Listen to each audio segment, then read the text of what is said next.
Hi.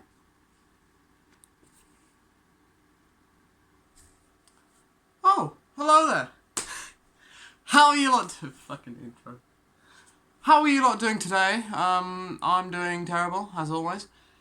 And I'm here to talk about possible what the hell game of the year is gonna be. Because there is a shit ton of candidates for this year. And there's some possibly that might be coming out next year, but we haven't heard the release date, so fuck off, yeah? Right, got a piece of paper where I've written it all down. Right into it, probably not going to be Dreams, which is the first good game that came out this year, I'm pretty sure. Came out on February the 14th. It's like this Little Big Planet type of thing where you can make whatever you want. It's pretty cool, but I wouldn't play it, and I don't think it's going to get in the year. And after Dreams comes Doom Eternal. That came out in March the 20th. Yes, it was March the 20th. Obviously, the sequel to the Doom released in 2016. I mean, it's Doom, so it's going to be going around and shooting some aliens. But it's fun shooting aliens, so yeah, it's pretty good. I don't really know much about the story, if there even is a story, because I haven't played it. But apparently it's good, I don't really know. Right, then we go to April the 3rd with Resident Evil 3. Fucking, I mean, at the time it's definitely a cash grab to keep going with Resident Evil 2. And it kind of still is, but it's a very good game. Not as good as the Resident Evil 2 remake, but it's still very good. Characters are likeable. Fucking retard, man. The story is good. The game is scary for quite a lot of it. Again, not as scary as the Resi 2 remake, just due to in Resi 2 as you call the tyrant, I forgot, I haven't played it in is the big guy is always chasing you around from when the first time he appears, but in Resident Evil 3 Nemesis only does it for like one section, so it's a bit less tense and scary. I also don't think that's going to get Game of the Year, and that shows you how many fucking good games there is this year. I'm still going to have to do my top 5 games of the year that I'm going to remember to do in like January next year, so oh well. Then we go to April the 6th, not the 16th, the 10th for Final Fantasy VII Remake, which is definitely in the top 3 of the year. It's great. Final Fantasy VII is also obviously a great game, loved by loads of people. Great characters, great story, great. It's an RPG, so you play for fucking ages. Good game though, very good. Right, we move on from Final Fantasy VII to one of my favourite games of the year. It's not getting Game of the Year. I've platinumed it. It's Cue the Theme of Man-Eater. Yep. That's the song for Man-Eater. That's what it should be anyway. Ignore, just basically cut that out. But Man-Eater, it's very fun. I fucked up the video of me platinuming it. Oh well.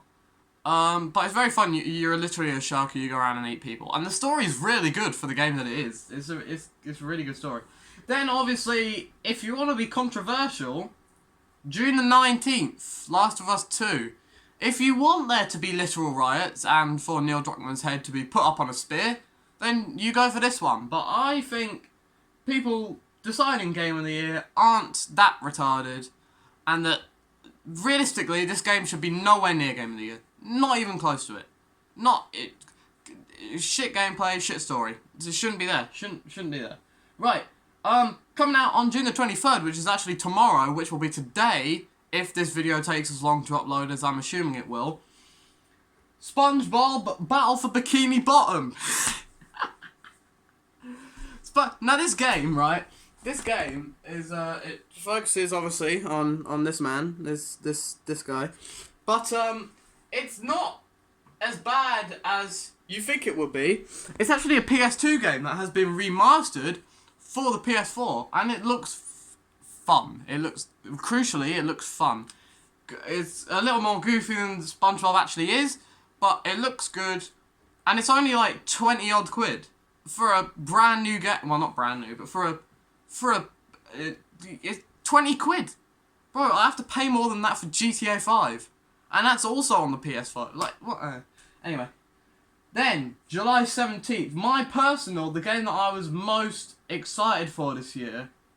because I didn't really like Last of Us 1 that much. Never played Final Fantasy. Not really into another game that I'm going to say. Ghost of Tsushima, which was supposed to come out in June, but because of Last of Us 2 coming out in June, they went, well, fuck that, we're not getting caught up in that shit. Moved it to July, which is realistically, could have been a smart move, could have been a good move, could have made your game look even better from, like, how low the bar is right now. But oh well, they went for it. It was probably a smart decision. Samurai game, never really, it's not like Neo or, Sekiro when you're playing these, you're fighting these, like, mythical fucking dragons and shit. It's in, like, this bit of Japan that the Mongols have, invaded. It's the island of Tsushima, obviously, you moron. Yes, it looks very fun. It looks very... It's very... There's no mini-map on the screen, and there's no waypoints. If you can pick a waypoint on the map, go off the map, and then use the wind to point you in a direction, which is really fucking... I've never seen anything like that before in a game, I don't think. Which is really impressive to make it feel so natural to do it like that. And then the last actually announced date for a game... Actually, no, that's a lie. Right. Just now, literally 20 minutes ago, Crash Bandicoot 4's game got announced. Big trailer, big epic thing, Naughty Dog. Yay. For October the 2nd, which is why I fucked it up. It's barely even on the list. Yeah, it's another Crash game. Crash games are fun, also annoying as fuck. But I'm sure it'll be great and that there won't be someone who kills Crash Bandicoot in the first hour. Let's hope not, eh, Naughty Dog? Then we get on to the one I was actually going to say, which has also been delayed. This game was supposed to come out in September. Instead, it's now coming out in November 19th of November. Cyberpunk 2077. I'm not really into the whole Cyberpunk thing, because I wasn't even into games when the first trailer came out. The first trailer came out, what, like 7 years ago? Like, I know that Last of Us 2 has been in thing for 7 years, but it's just so mystical and so well done how they've prevented most things with anything really big getting out, which has really built up the hype for the game. And obviously Keanu Reeves is in it, so it's going to be a 10 out of 10 from IGN. It looks exciting. It's made by the same people who made The Witcher, which is also a great game that I haven't played very much of because I don't really like RPGs that much. Yeah, it looks very good. Now, we got on to the to be announced, so this is, we don't know a release date yet. And I'm going to speed through these because I'm already going for 8 minutes. Assassin's Creed Valhalla, obviously another Assassin's Creed game. I'm not really into them, but I'm sure it'll be brilliant. I'm sure it'll have a great story and probably have one really good voice actor for the female role and a really retarded one for the male role, because that just seems to be how the Assassin's Creed games have it right now. Bug Snacks, which is my personal entry to this, made by the same people who made Octodad, which is actually one of my favourite games just ever. It's just how ridiculous and funny and silly it is.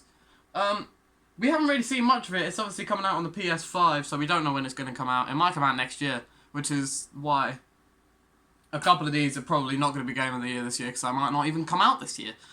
But it looks good, it looks fun, it looks creative, it looks great. Psychonauts 2, another game, which is sort of along those lines. The first Psychonauts didn't have a great release, but over the time since its release has become a proper, complete, like a cult classic.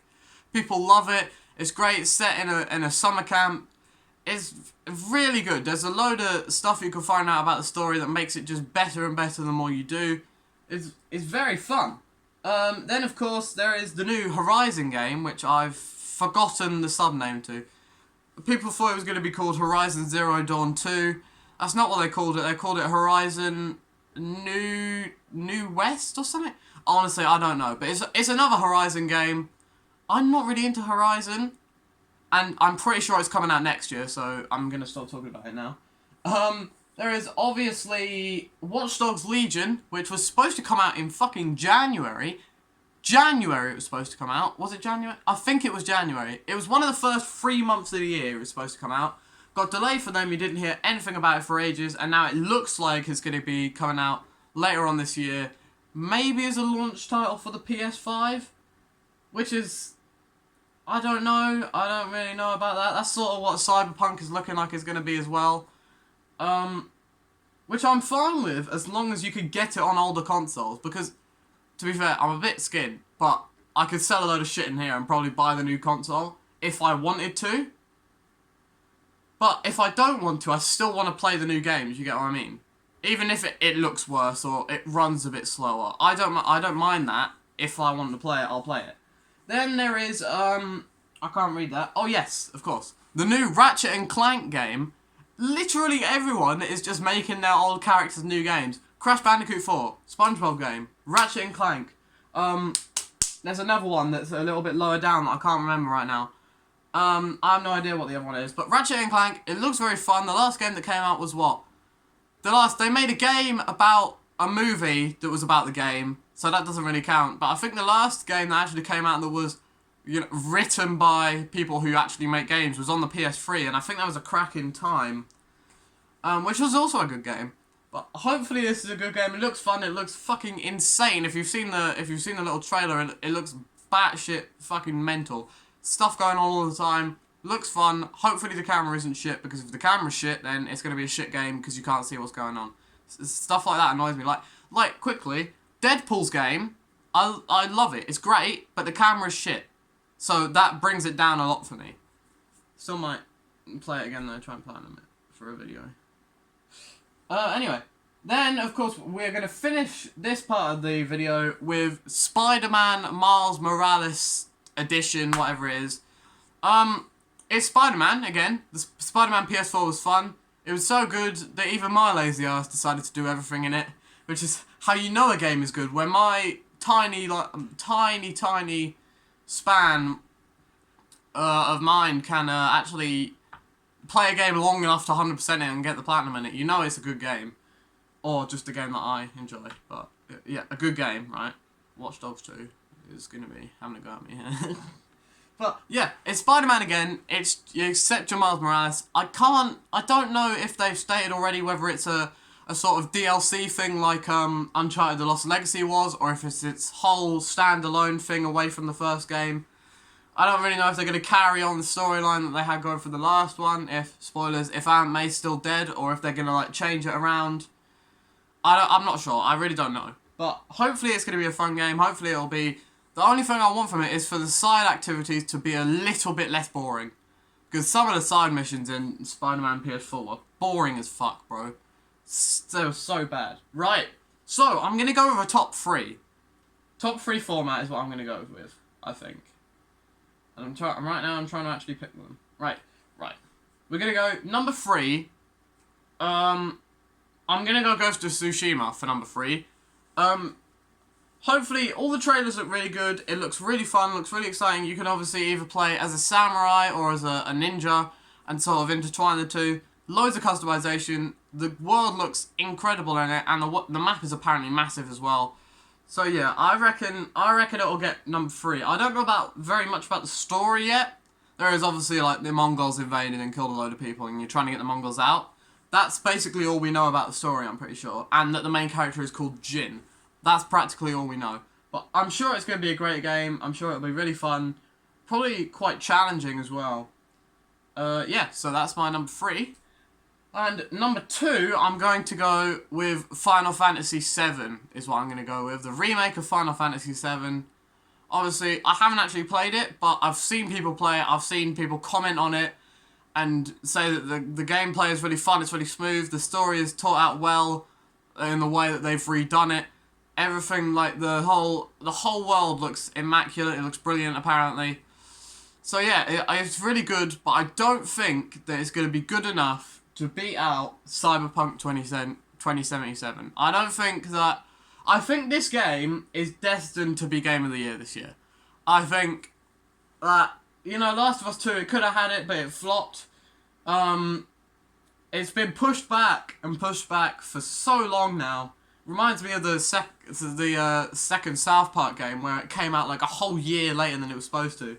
It's been pushed back, and it seems just destined to win Game of the Year. And it's obviously going to be a good game, obviously. You can't have the people that made The Witcher spend so long on a game for it to be shit. It's not possible.